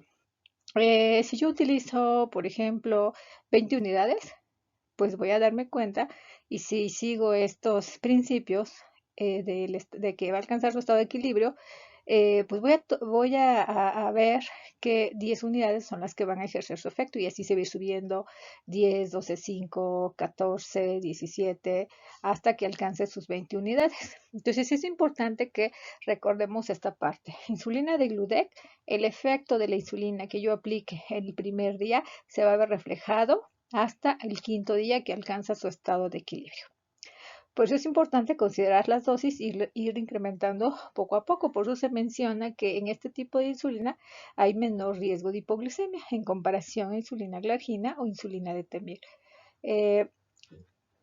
Por lo tanto, bueno, vamos a ver que sí es un poquito complicado, porque con insulina glargina pues nos damos cuenta que tiene una vida media de 24 horas. Al siguiente día yo ya me estoy dando cuenta de cuál es el efecto de las 10 unidades de insulina glargina, en comparación a insulina de Gludec, en el cual pues me tengo que esperar 5 días para ver realmente el efecto que están teniendo estas 10 unidades. Continuando con la revisión de las insulinas, ahora le toca el turno a las insulinas convencionales rápidas, o también conocida como regular de acción corta, y a las insulinas análogas de acción rápida. Esta insulina regular o rápida es obtenida por recristalización de la insulina sin adición de sustancias retardantes. Sus cristales van a corresponder a hexámeros de insulina que son producidos por agregados de la hormona unidos entre sí a través de la cadena beta. Su aspecto se caracteriza por ser una solución transparente y se puede administrar en caso necesario de forma intravenosa, como en el caso de la cetoacidosis diabética o en aquellos pacientes que tengamos, por ejemplo, choque hipovolémico y que requieren insulina. El hecho de que un paciente está deshidratado puede ocasionar, si aplicamos insulina, apilamiento y posteriormente conducirnos a hipoglucemia. Por eso tenemos que administrarla de forma intravenosa. Su lenta absorción determina un retraso en el inicio de su acción que va a iniciar al cabo de 30 a 60 minutos, lo que obliga a los pacientes a que esta insulina se inyecte aproximadamente 30 minutos antes de las comidas. El efecto máximo se consigue al cabo de unas 3 horas y su duración de acción es de aproximadamente hasta de 5 u 8 horas. Esto nos condiciona un mayor incremento de hipoglucemia postprandial. Esta insulina va a actuar inmediatamente si se inyecta por vía intravenosa. Los análogos de insulina de acción corta van a conservar la configuración monomérica dimérica y esto va a permitir que haya una mayor absorción en los sitios donde se esté mucho mayor que la insulina regular. Va a tener un aumento más rápido en concentraciones plasmáticas de insulina en respuestas iniciales. Su administración es menos de 15 minutos en el desayuno, comida o cena y se comportan como verdaderas insulinas prandiales. Esto permite que mejoren la calidad de vida, disminución de las hipoglucemias y de la hemoglobina glucosilada, y esto también nos induce a menos reacciones inmunológicas. Vamos a revisar cada una de las insulinas. De hecho, la primera insulina rápida fue insulina Lispro de los análogos de acción ultra rápida. Esta fue introducida más o menos en los años de 1996 y esta se generó por la inversión de las posiciones 28-29 que corresponden a prolina y lisina de la cadena beta de la insulina. Y entonces el nombre comercial que vamos a encontrar en el mercado es Humalog.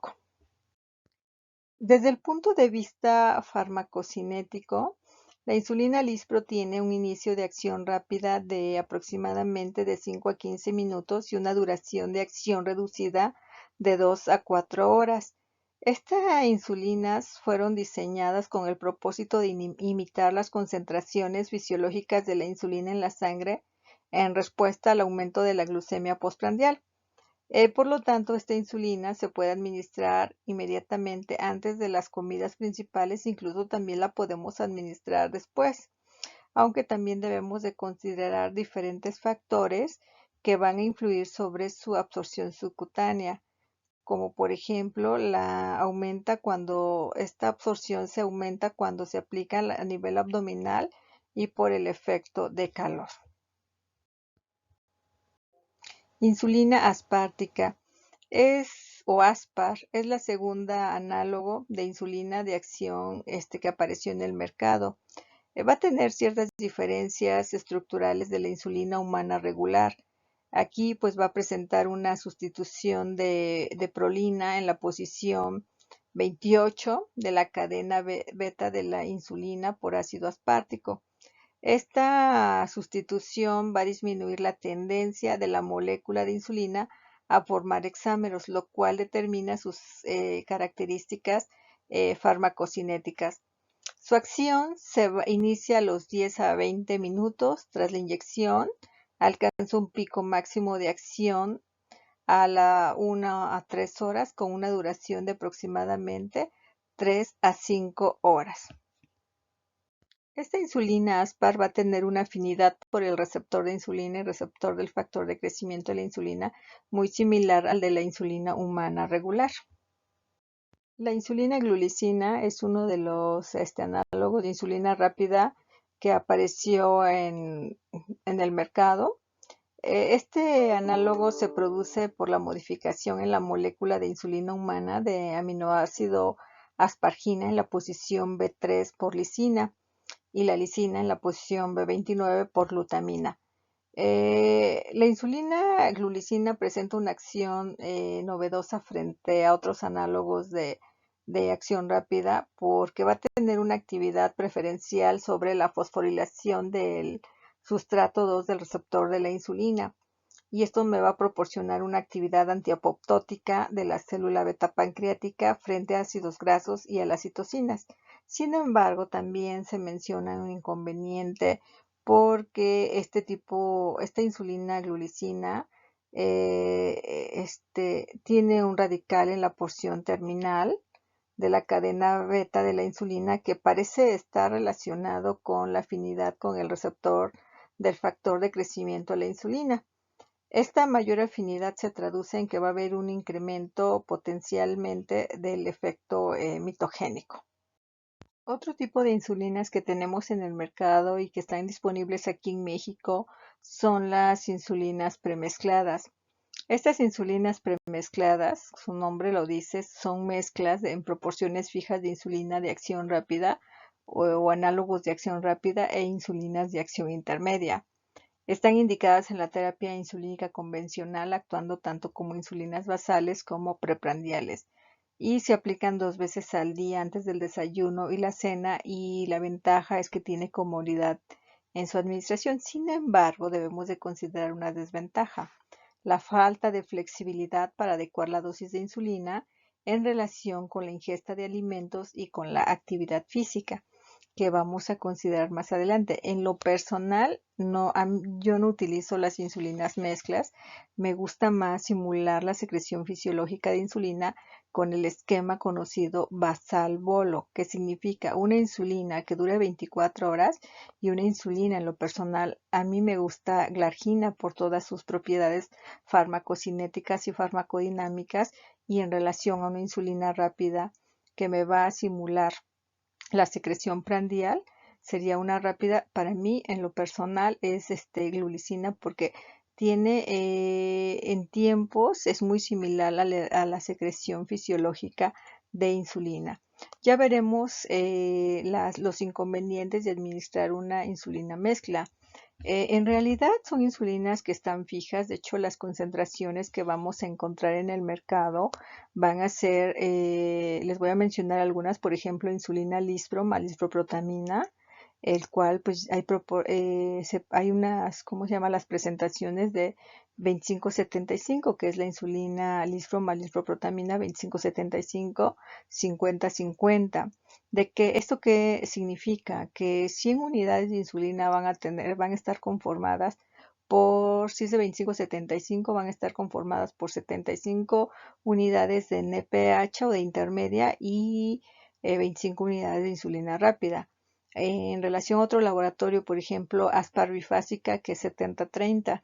70-30 son 70 de intermedia y 30 de rápida.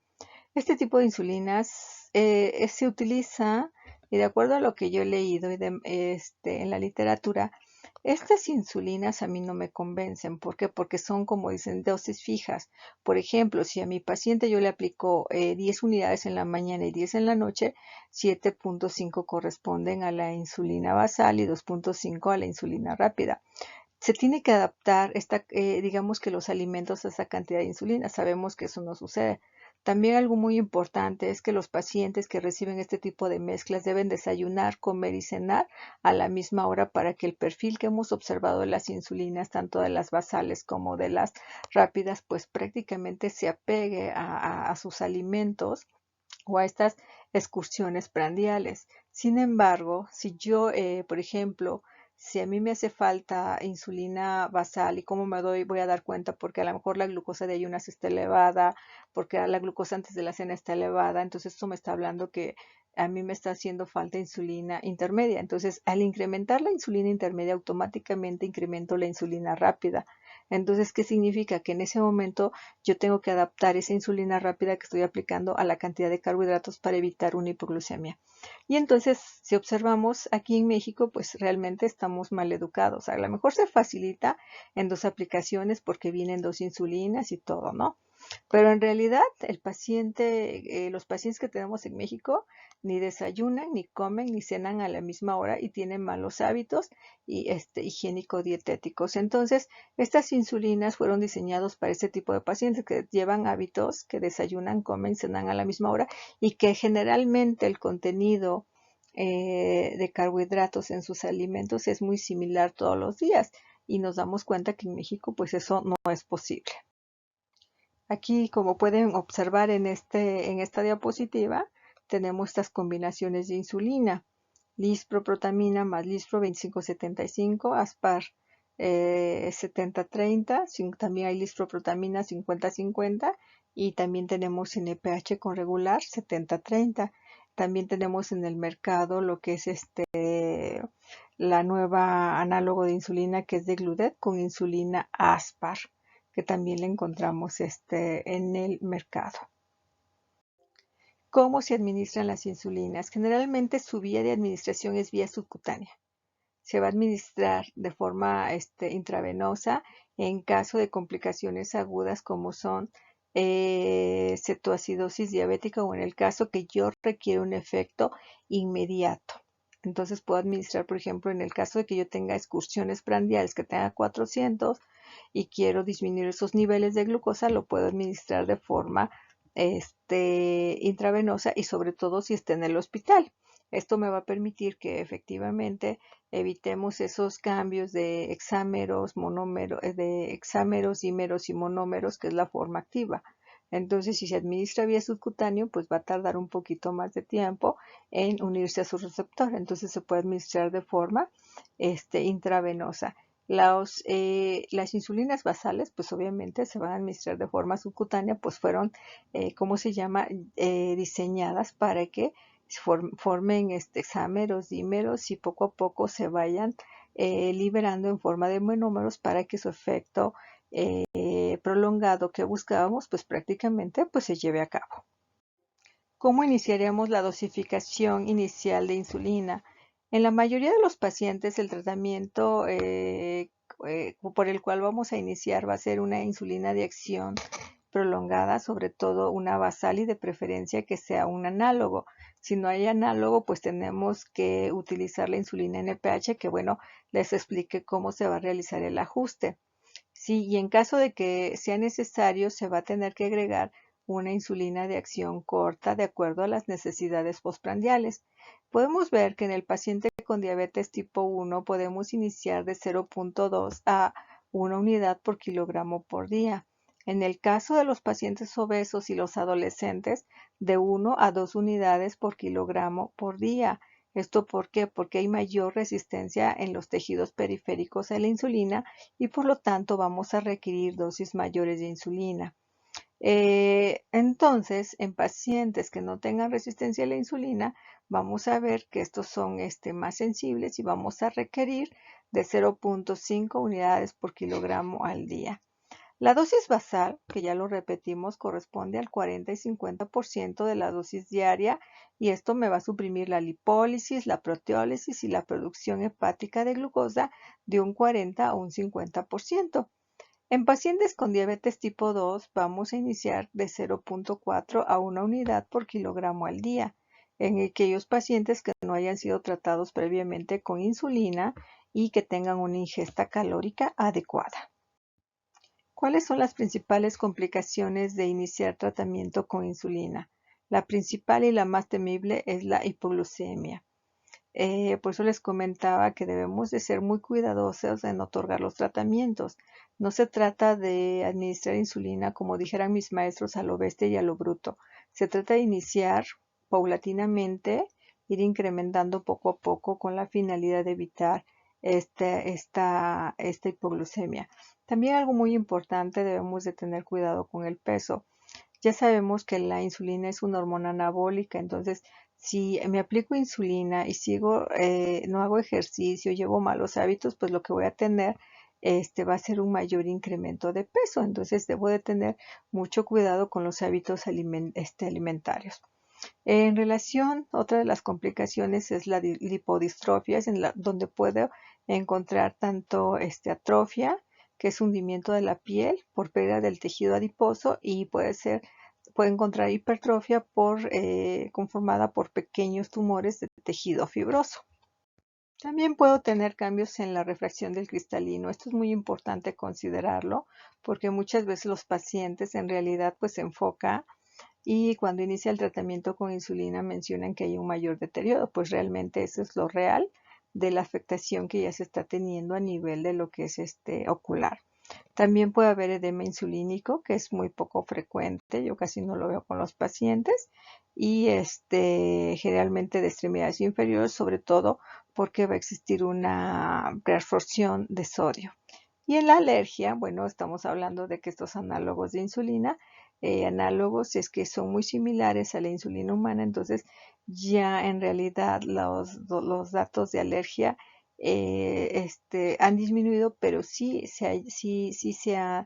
hemos tenido pacientes que han presentado una reacción a la insulina. Entonces aquí debemos tener mucho cuidado, tenemos que sensibilizar al paciente y en un momento dado, si es mayor el beneficio que el riesgo, pues tenemos que iniciarle tratamiento con antihistamínicos y apoyo pues de un alergólogo.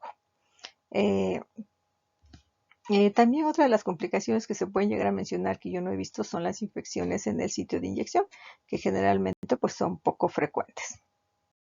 Otro fármaco que se introdujo al mercado recientemente es la asociación de insulina glargina con un análogo de GLP-1 que es lixisenatide. Esto es por el laboratorio Sanofi, ya fue aprobado en los Estados Unidos y las presentaciones que tenemos es de 100 y 50 microgramos por mililitro y de 100 a 33 microgramos por mililitro. Se aplica una vez al día en aquellos pacientes que tengan control inadecuado de la diabetes y sobre todo la dosis de 133 se va a administrar en aquellos pacientes que tengan menos o que requieren menos de 60 unidades al día y las dosis de lixisenatide van a ir de 5 a 20 microgramos que se van a ir incrementando hasta alcanzar una dosis máxima de 20 microgramos de lixisenatide al día. Como ustedes se darán cuenta, pues realmente hablar del tratamiento de diabetes es bastante complicado, bastante largo. Esto es solo una probadita de lo que nosotros encontramos en el mercado. Hay muchos estudios, hay mucha información en relación a tratamientos. Estamos hablando de todos los grupos. Como ustedes verán, revisamos prácticamente insulina de Gludec, insulina glargina, insulina de Temir, insulina NPH, insulina Lispro, insulina Aspar, insulina glulicina, insulina rápida regular, 8 insulinas humanas y análogos, rápidas y basales. Aparte las mezclas, aparte la combinación con GLP-1 y también todos los antidiabéticos orales que prácticamente estamos hablando de un arsenal. Diabetes es la enfermedad endocrinológica que tiene más tratamientos en el mercado y que realmente a veces los usamos porque escuchamos que ellos los utilizan nuestros maestros o porque lo vemos frecuentemente en la práctica clínica. Sin embargo, debemos de considerar que este grupo de fármacos se tiene que utilizar de forma adecuada. Y también, si yo necesito iniciar insulinización de forma temprana o de forma inmediata en un paciente que está en estado hipercatabólico, aunque tenga un mes de diagnóstico, lo tengo que hacer. Entonces, algo muy importante que tenemos que definir aquí es que el paciente con diabetes tipo 2 tiene resistencia a la insulina y deficiencia a la insulina, que son de los aspectos fisiopatológicos que debemos considerar. Y entonces, si yo observo un paciente que tiene mayor resistencia a la insulina, pues le tengo que dar con todos los fármacos que tengan que me mejoren la sensibilidad a la insulina, como son metformina, como son pioglitazona, como son análogos de GLP-1, obviamente considerando los posibles efectos adversos, como el caso de las tiazolinedionas. Si tengo más deficiencia insulínica y tengo resistencia porque mi paciente está con sobrepeso, pues puedo combinar una biguanida con un poco de insulina o un poco de sulfanilurea. Pero que no se nos olviden todos los Que no se nos olvide la farmacocinética y farmacodinamia de cada uno de los fármacos para poder individualizar el tratamiento de nuestros pacientes. Recuerden, tratar un paciente diabético no es una receta de cocina. Utilizar glibenclamida, metformina, como se hace en la mayoría de los centros de salud, sin que nuestros pacientes lleguen a un control metabólico. Nosotros debemos de cambiar esta pauta, debemos de tratar de ayudar a nuestros pacientes en mejorar ese control metabólico y en un momento dado, si estos pacientes van a requerir insulina, tratársela de implementar de una forma amigable, haciendo hincapié que la hormona o que la insulina es una hormona que se sintetiza en nuestro cuerpo y que si ya no la tenemos se tiene que aplicar de forma exógena para tratar de mejorar las condiciones de vida de nuestros pacientes.